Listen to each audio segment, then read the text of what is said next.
Nova variante do coronavírus leva países, inclusive o Brasil, a pensar em adotar restrições para voos e viajantes vindos de parte da África. E você vai ver também. Queda na vacinação contra a gripe comum provoca aumento de casos no Brasil. PicSac e PicStroco entram em operação na próxima segunda-feira. Pequim exige a saída do grupo Didi, conhecido como Uber chinês da Bolsa de Nova York. E hoje é dia de Black Friday. E a edição deste ano está diferente. O destaque é para os itens mais básicos e mais baratos. Você vai ver a partir de agora. Uma boa tarde, seja bem-vindo. A Agência Nacional de Vigilância Sanitária recomendou ao governo brasileiro que adote medidas de restrições para voos e viajantes vindos da África após a identificação de uma nova variante do coronavírus. Os países sinalizados na nota técnica da Anvisa são especificamente a África do Sul, Botsuana, Eswatini, Lesoto, Namíbia e Zimbábue. A variante já tem 50 mutações, sendo mais de 30 na proteína spike, que é a chave que o vírus usa para entrar nas células e que é o alvo da maioria das vacinas em uso contra a Covid-19. A Pfizer-BioNTech informou que terá dados sobre a eficácia da sua vacina contra essa nova variante do novo coronavírus em 2 semanas. A Organização Mundial da Saúde também afirmou que será necessário algum tempo para compreender o nível de transmissão dessa cepa detectada na África do Sul. A nova variante do coronavírus, que foi confirmada pelo Instituto Nacional de Doenças Transmissíveis da África do Sul, causa temores em todo o mundo. A Organização Mundial da Saúde se pronunciou sobre a cepa B.1.1.529, que apresenta um número extremamente alto de mutações. Levará algumas semanas para entendermos o impacto dessa variante. Os pesquisadores trabalham para compreender mais sobre as mutações da cepa. Os cientistas tentam determinar o que elas significam, se a variante é mais transmissível ou virulenta e como ela pode impactar os tratamentos e as vacinas. Ainda nesta sexta-feira, o laboratório alemão BioNTech, sócio da Pfizer, disse esperar ter em 2 semanas os primeiros resultados dos estudos que determinarão se a nova variante de Covid-19 detectada na África do Sul é capaz de escapar da proteção da vacina. O grupo acrescentou que a cepa difere claramente das variantes já conhecidas porque tem mutações adicionais na proteína spike, característica dos vírus SARS-CoV-2. De acordo com o laboratório, a Pfizer e a BioNTech se prepararam há vários meses para ajustar sua vacina em menos de 6 semanas e entregar as primeiras doses em 100 dias no caso de uma variante resistente. A nova cepa fez o Reino Unido banir os voos provenientes de 6 países africanos a partir deste sábado. Vamos aos números da pandemia aqui no Brasil. No total, já foram registradas mais de 613 mil mortes pela Covid. Os estados com menos óbitos pela doença são Acre, Amapá, Roraima, Tocantins e Sergipe. O Ministério da Saúde confirmou 303 novas mortes por Covid-19 no Brasil de um dia para o outro. Agora são 613.642 vítimas da doença no país. O governo também registrou 12.126 novos casos em 24 horas. São mais de 22 milhões e 55 mil diagnósticos de coronavírus confirmados desde o início da pandemia. A média de mortes está em 214 vítimas por dia. Segue abaixo de 300 pelo 24º dia seguido. Com uma redução de 3,54% em relação a 2 semanas atrás, a curva volta a apresentar tendência de estabilidade. A média móvel de casos indica 9.325 novos registros diários. Com uma diminuição de 10,97% em relação a 2 semanas, apresenta tendência de estabilidade. No cenário que mostra a evolução da doença por regiões, hoje, 9 estados apontaram alta: Amapá, Amazonas, Bahia, Ceará, Paraíba, Pernambuco, Rondônia, Roraima e Sergipe. Já em estabilidade, agora estão 11 estados: Acre, Alagoas, Espírito Santo, Goiás, Maranhão, Mato Grosso, Pará, Piauí, Rio Grande do Norte, Santa Catarina e Tocantins. 7 unidades da federação apresentaram queda: Distrito Federal, Mato Grosso do Sul, Minas Gerais, Paraná, Rio de Janeiro, Rio Grande do Sul e São Paulo. O Brasil chegou a 305.525.000 doses de vacinas aplicadas. Mais de 15 milhões já receberam a terceira dose. Segundo o Ministério da Saúde e as secretarias estaduais de saúde, mais de 158.447.000 pessoas tomaram a primeira dose. Isso representa 74,29% da população, enquanto mais de 131.731.000 brasileiros tomaram a segunda dose ou a dose única, o que representa 61,75% da população. E a dose de reforço já foi aplicada em mais de 15.316.000 pessoas, 7,18% da população. O Ministério da Saúde divulgou uma nota técnica recomendando que os imunizados com a vacina da Janssen devem tomar uma única dose de reforço do mesmo imunizante e no intervalo entre 2 e 6 meses. O presidente Jair Bolsonaro disse em entrevista à Rádio Sociedade da Bahia que se opõe à volta do carnaval no final de fevereiro após o cancelamento da edição anterior por causa da pandemia. Olha, por mim não teria carnaval. Só que tem um detalhe, quem decide não sou eu. Segundo o Supremo Tribunal Federal, quem decide são os governadores e prefeitos. Eu declarei emergência e os governadores e prefeitos, ignoraram, fizeram o carnaval no Brasil. As consequências vieram, Chegamos a 600 mil óbitos e alguns tentaram imputar a mim essa responsabilidade. Não tenho culpa disso. Uma CPI foi aberta no Senado para investigar a gestão da pandemia pelo governo federal. Entre eles estão infração de medida sanitária preventiva, charlatanismo e crimes contra a humanidade. A queda na vacinação contra a gripe comum levou a um aumento de casos no Brasil. O surto na cidade do Rio já provocou a internação de pelo menos 23 crianças e um idoso. Enquanto avançava a imunização contra a Covid-19 no Brasil, a procura pelo imunizante contra a influenza A diminuiu, baixando de 90% do público-alvo, que inclui crianças, idosos, gestantes, indígenas e trabalhadores da saúde, para 70% em média. Na cidade do Rio, o índice de vacinação ficou abaixo da média nacional. Atingiu somente 60% do público-alvo. O surto de gripe já provocou a internação de mais de 20 pessoas. Apesar de esta não ser a época do ano que a gripe costuma afetar a saúde dos brasileiros, a vacina anual contra a influenza acabou ficando em segundo plano, e isso deixou a porta aberta para o vírus voltar. Em 2019 e 2020, a taxa nacional de vacinação passou de 90% do público-alvo da campanha. Mas neste ano, a procura caiu em 20%. Com o aumento dos casos, especialistas alertam que a pressão por leitos hospitalares pode começar a crescer novamente, já que a influenza também é um importante motivo de internações e até mesmo de mortes. Para conter esse aumento de casos da gripe A H1N1, é necessário que a população busque a vacina. Pelas contas da Secretaria de Saúde do Rio de Janeiro, para conter o surto de gripe comum na cidade, vai ser preciso vacinar pelo menos 400 mil pessoas. Atualmente, tem sido possível vacinar contra a gripe comum 30 mil por dia. A vacinação é aberta a todos. O Banco Central regulamentou o Pix-Saque e o Pix-Troco. A novidade foi publicada na edição de hoje do Diário Oficial da União. E as modalidades vão estar disponíveis a partir desta segunda-feira. O Banco Central do Brasil alterou o regulamento do funcionamento do Pix para incluir duas novas modalidades. Os usuários do sistema passam a contar com o Pix-Saque, que vai permitir o saque em dinheiro em estabelecimentos comerciais, e o Pix-Troco, que também possibilita o saque, mas associado à compra ou à prestação de um serviço. A resolução determina que estabelecimentos comerciais de qualquer natureza, pessoas jurídicas que tenham como atividade a prestação de serviços, auxiliares a serviços financeiros ou correspondentes no país, poderão atuar como agentes de saque. O lojista que disponibilizar os serviços deve receber de 25 a 95 centavos por operação. O valor pode ser negociado com o banco em que o comerciante tem conta. O limite para utilizar as novas modalidades vai ser de R$ 500 durante o dia e de R$ 100 das 8 da noite às 6 da manhã. E para o cliente, a retirada de recursos vai ser gratuita e permite até 8 transações do tipo no mês. A partir da 9ª transação, uma tarifa poderá ser cobrada.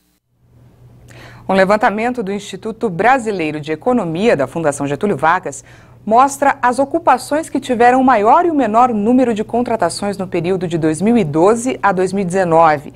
O Instituto realizou o estudo a partir dos microdados da Pesquisa Nacional por Amostra Domiciliar Contínua do IBGE.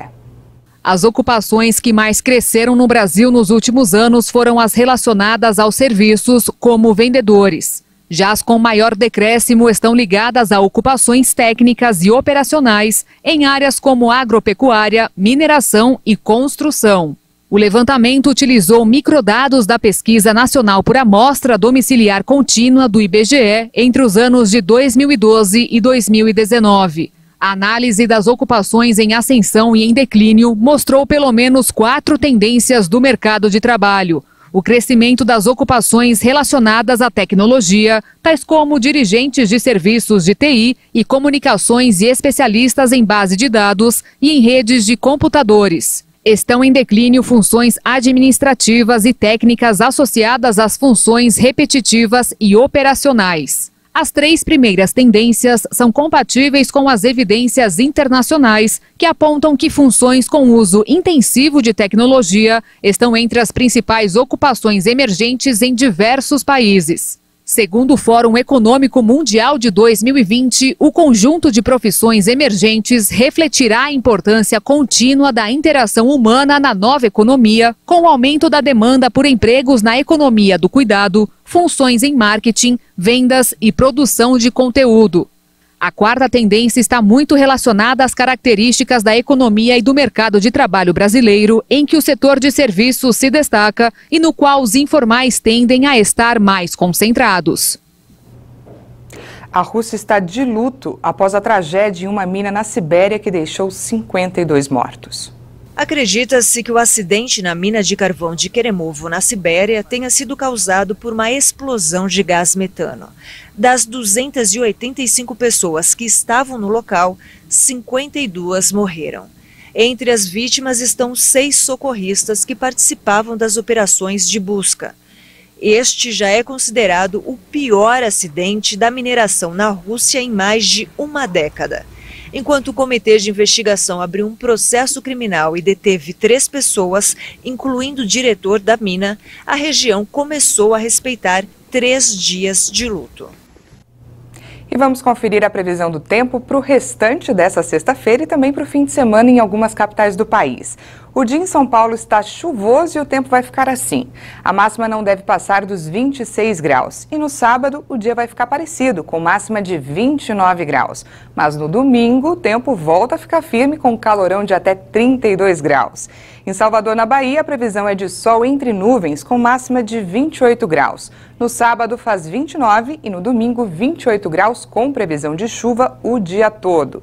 Em Belo Horizonte, Minas Gerais, a temperatura pode chegar a 29 graus hoje, mas o final de semana deve ser chuvoso, com máxima de 23 graus no sábado e 29 graus no domingo.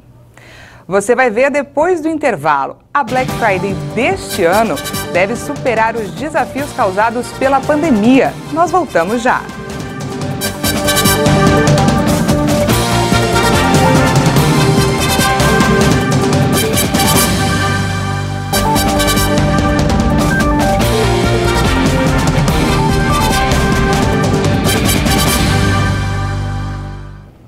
Estamos de volta ao vivo, agora são 13 horas e 18 minutos no horário de Brasília.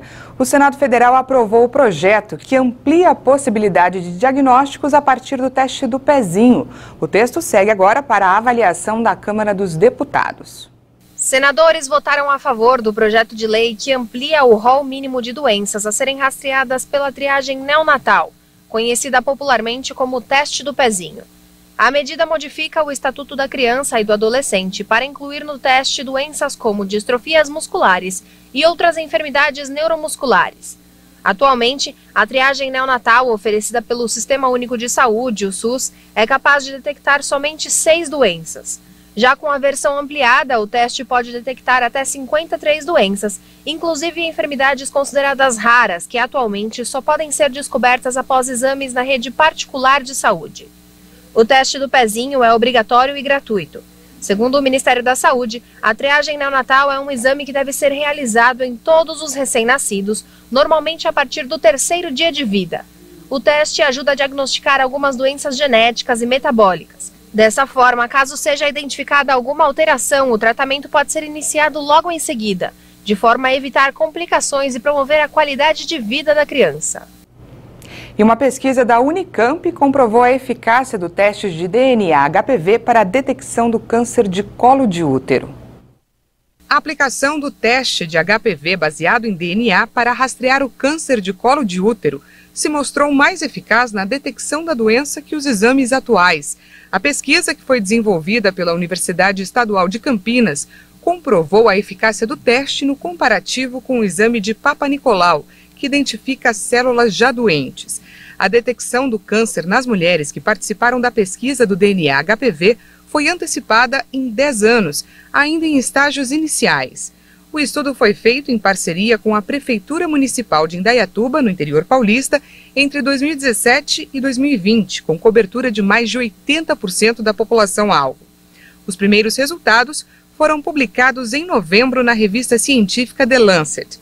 Os pesquisadores afirmaram que, enquanto Papa Nicolau alcançava apenas 30% das mulheres-alvo, a cobertura com o novo teste atinge mais de 90%.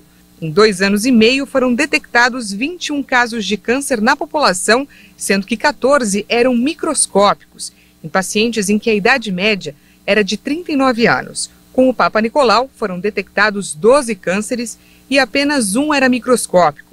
Os demais eram avançados e a idade média desses casos era 49 anos.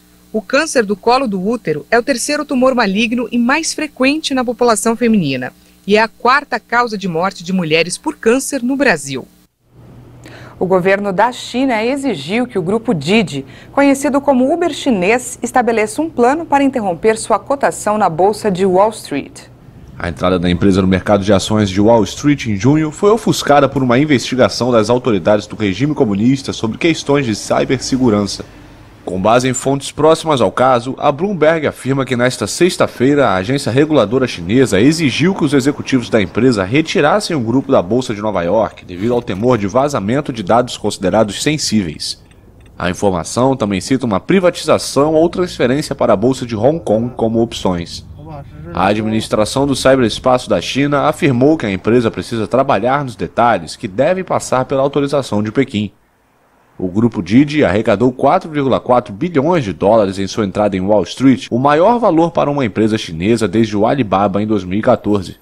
A empresa de serviços eletrônicos de transporte urbano com motorista foi muito impactada pelas medidas regulatórias adotadas por Pequim sobre grandes empresas da tecnologia, o que também afetou os grupos Alibaba, Tencent e Meituan. Fundado em 2012, o Didi conseguiu afastar o Uber da China em 2016 após uma guerra de preços. Atualmente, está presente em 15 países, incluindo Rússia e Austrália. O aplicativo afirma ter 15 milhões de motoristas e mais de 500 milhões de clientes. A edição deste ano da Black Friday está de cara nova, tentando superar aí os desafios da pandemia. A data dribla a inflação e a falta de insumos do mercado de eletroeletrônicos e dá destaque a itens mais básicos. Para garantir aumento nos lucros dos comerciantes do país, a segunda edição da Black Friday na pandemia de Covid-19 precisou se adaptar ao momento e buscar novos nichos de mercado. O carro-chefe da data de promoções, os eletroeletrônicos, perderam espaço nos últimos 2 anos, desde que o novo coronavírus começou a se expandir pelo mundo no início de 2020, caiu a produção de insumos. Também diminuiu a fabricação e ofertas de TVs, de celulares e computadores no planeta todo, incluindo no Brasil. E com menos opções de ofertas a oferecer, as lojas mudaram o foco nessa Black Friday. Segundo a Federação do Comércio do Estado de São Paulo, além da falta de estoque para atender a demanda, tudo que chega ao mercado está mais caro por causa do dólar valorizado. Para aproveitar o momento, o varejo precisou apelar para outros produtos, sendo que alguns são vendidos com pouca margem para descontos. Os alimentos e bebidas ganham mais espaço nas promoções. A FEComércio acredita que a data vai ser mais aproveitada para a compra de bens não duráveis e semiduráveis. De acordo com o levantamento da Associação Comercial de São Paulo, 30% dos consumidores devem ir às compras. E desses, 38,3% vão atrás de roupas e calçados. A pesquisa também mostrou que entre os eletrônicos, os telefones celulares lideram, com 28,7%. Depois, vem os computadores, notebooks ou tablets, com 19,9%, e as TVs, 19,4%. Na semana em que é celebrado o Dia Nacional do Doador de Sangue, fica o alerta para as pessoas sobre a importância da doação, principalmente agora que a situação de baixa nos estoques foi agravada pela pandemia. Com a chegada da Covid-19, muita gente deixou de doar sangue. Segundo o Ministério da Saúde, a redução foi de 15% a 20% nas doações em 2020, em comparação com o ano anterior. Segundo a pasta, não houve desabastecimento nos 107 hemocentros do país. Mas de lá para cá, permanece o alerta. Nossos estoques ainda estão muito baixos. Por isso, nós dependemos de você para colaborar com o nosso estoque de sangue. Uma única bolsa de sangue pode salvar até 4 vidas. Um gesto de amor, que leva em média 8 minutos. Para doar é muito simples. Basta ter entre 18 e 69 anos de idade, pesar mais de 50 quilos e estar em bom estado de saúde. Adolescentes de 16 e 17 anos também podem doar, mas somente com a autorização dos pais. Agora, se você teve Covid-19 há pouco tempo, aí é preciso esperar 30 dias após a recuperação completa. E aquelas pessoas que tiveram contato com casos suspeitos ou confirmados precisam esperar 14 dias para se candidatar à doação. E atenção, você que tomou alguma das vacinas contra a Covid-19 há pouco tempo. Para a maioria das marcas é preciso esperar 7 dias após a aplicação de qualquer uma das doses para doar sangue, com exceção da Coronavac ou da Covaxin. Quem tomou essas duas últimas só precisa esperar 48 horas para fazer a doação. Mulheres grávidas não podem doar. Lactantes só doam depois de 1 ano do parto.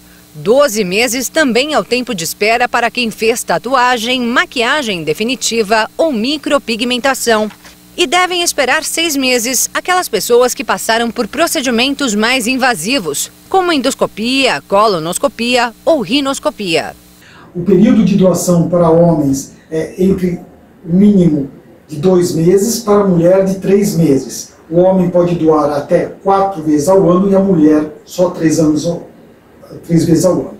E tem orientação também para pessoas que viajaram para fora do país. Quem esteve nos Estados Unidos só pode doar 30 dias após o retorno. Quem viajou para países com alta prevalência de malária tem que esperar 12 meses. E para regiões com alta incidência de febre amarela, o prazo de espera é de 30 dias. A pessoa deve estar alimentada e descansada para fazer essa doação. Não deve ter doença grave e, se tiver gripado ou resfriado, deve esperar para poder doar tão logo melhore da sua situação. Para mais informações, acesse o site prosangue.sp.gov.br. Contamos com a participação de vocês e agradecemos essa oportunidade. E antes de encerrar, no próximo domingo, dia 28, será o segundo dia do Exame Nacional do Ensino Médio.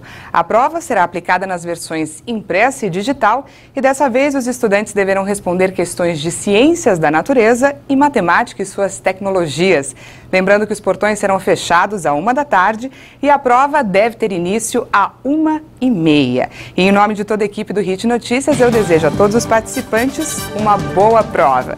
Essa edição fica por aqui, mas no YouTube você pode rever as nossas reportagens. Já já tem mais informações com a Juliana Dariva. Uma boa tarde para você e até mais.